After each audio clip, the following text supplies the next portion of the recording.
Assalamualaikum warahmatullahi wabarakatuh. Yang terhormat, Bapak Nanang Kosim selaku dosen pengampu mata kuliah Kewarganegaraan dan teman-teman yang saya sayangi.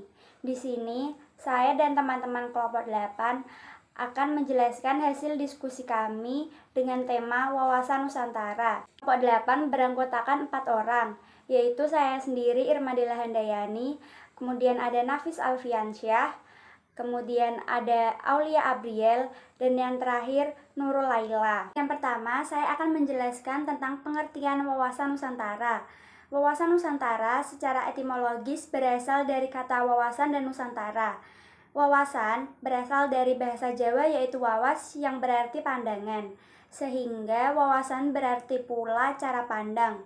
Nusantara adalah kesatuan pulau yang terletak di antara dua samudra dan dua pulau.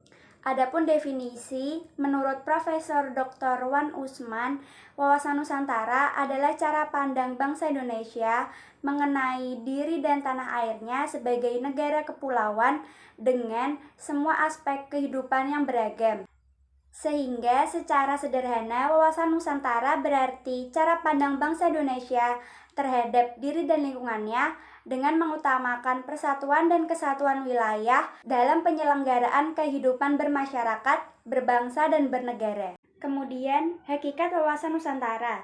Hakikat wawasan Nusantara adalah persatuan bangsa dan kesatuan wilayah. Perwujudan dari hakikat wawasan Nusantara menurut GBHN adalah dengan menyatakan Kepulauan Nusantara sebagai satu kesatuan politik, ekonomi, sosial budaya, dan pertahanan keamanan. Tercantum dalam TAP MPR.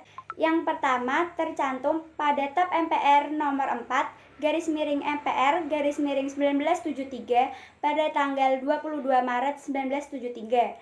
Yang kedua, TAP MPR nomor 4/1976/22/Maret/1978 tentang GBHN. Yang ketiga, TAP MPR nomor 2/MPR/1983/12/Maret/1983. Kedudukan wawasan Nusantara yaitu sebagai salah satu konsepsi ketatanegaraan Republik Indonesia. Dalam paradigma nasional, kedudukan wawasan Nusantara adalah sebagai berikut. Yang pertama, Pancasila sebagai falsafah ideologi bangsa dan dasar negara yang berkedudukan sebagai landasan ideal. Kemudian yang kedua ada UUD 1945 adalah landasan konstitusi negara yang berkedudukan sebagai landasan konstitusional.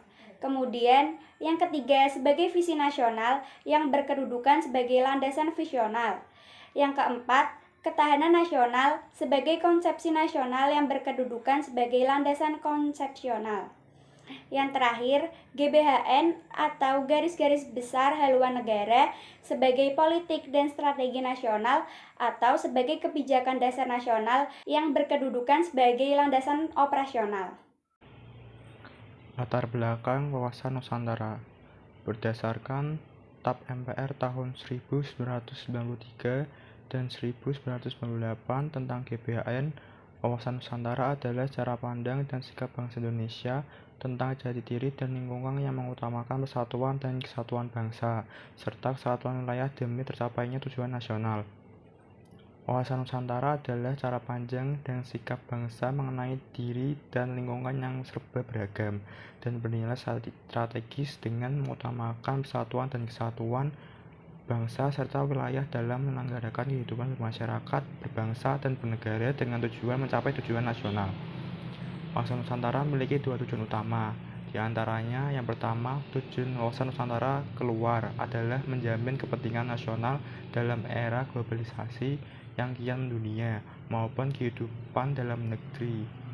Kemudian turut serta melaksanakan ketertiban dunia berdasarkan kemerdekaan, perdamaian abadi, keadilan sosial dengan sikap saling menghormati.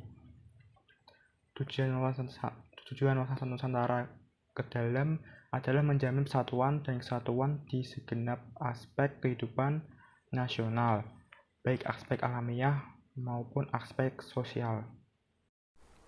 Wawasan Nusantara sebagai geopolitik. Tujuan wawasan Nusantara sebagai geopolitik Indonesia secara umum tertuang dalam pembukaan UUD 1945. Dalam UUD 1945 dijelaskan bahwa tujuan kemerdekaan Indonesia adalah untuk melindungi segenap bangsa Indonesia dan seluruh tumpah darah Indonesia, dan untuk mewujudkan kesejahteraan umum, mencerdaskan kehidupan bangsa, dan ikut melaksanakan ketertiban dunia yang berdasarkan kemerdekaan, perdamaian abadi, dan keadilan sosial. Materi selanjutnya yaitu tujuan wawasan Nusantara sebagai geopolitik Indonesia. Yang pertama ada geopolitik Indonesia keluar. Untuk menjamin kepentingan nasional dalam era globalisasi yang makin mendunia maupun kehidupan dalam negeri, bangsa Indonesia juga turut serta melakukan ketertiban dunia berdasarkan kemerdekaan, perdamaian abadi, dan kerjasama serta saling menghormati. Kemudian tujuan selanjutnya yaitu geopolitik Indonesia ke dalam, untuk menjamin persatuan dan kesatuan di segenap aspek kehidupan nasional. Bangsa Indonesia harus meningkatkan kepekaan dan berusaha untuk mencegah serta mengatasi sedini mungkin faktor-faktor penyebab timbulnya disintegrasi bangsa. Perwujudan wawasan Nusantara. Perwujudan wawasan Nusantara dalam kehidupan berbangsa dan bernegara merupakan salah satu proses pendewasaan pendirian manusia secara sistematis dalam menjalani kehidupan secara bertanggung jawab dan berani mengambil keputusan serta tindakan yang bijaksana sekaligus berani menanggung berbagai konsekuensi yang ditimbulkan dalam kehidupan bermasyarakat. Perwujudan Kepulauan Nusantara. Perwujudan Kepulauan Nusantara yang pertama adalah perwujudan Kepulauan Nusantara dalam kesatuan politik. Yang pertama adalah kewilayahan nasional, yang kedua persatuan dan kesatuan bangsa, dan yang ketiga adalah kesatuan falsafah dan ideologi negara. Perwujudan Kepulauan Nusantara dalam kesatuan ekonomi. Yang pertama, kepemilikan bersama kekayaan wilayah Nusantara. Yang kedua, pemerataan hasil pemanfaatan wilayah Nusantara. Dan yang ketiga adalah keseimbangan tingkat pengembangan ekonomi di seluruh daerah. Yang ketiga, perwujudan Kepulauan Nusantara dalam kesatuan sosial budaya. Yang pertama, pemerataan keseimbangan dalam kemajuan masyarakat, adanya keselarasan yang sesuai dengan kemajuan bangsa. Dan yang kedua adalah mempersatukan corak ragam budaya yang ada sebagai kekayaan nasional budaya bangsa. Yang terakhir yaitu perwujudan Kepulauan Nusantara sebagai kesatuan pertahanan dan keamanan. Yang pertama adalah persamaan hak dan kewajiban bagi setiap warga negara dalam rangka membela negara. Yang kedua adalah ancaman terhadap satu pulau atau dianggap ancaman seluruh bangsa dan negara. Terima kasih, sekian video presentasi dari kelompok 8 tentang perwujudan wawasan Nusantara.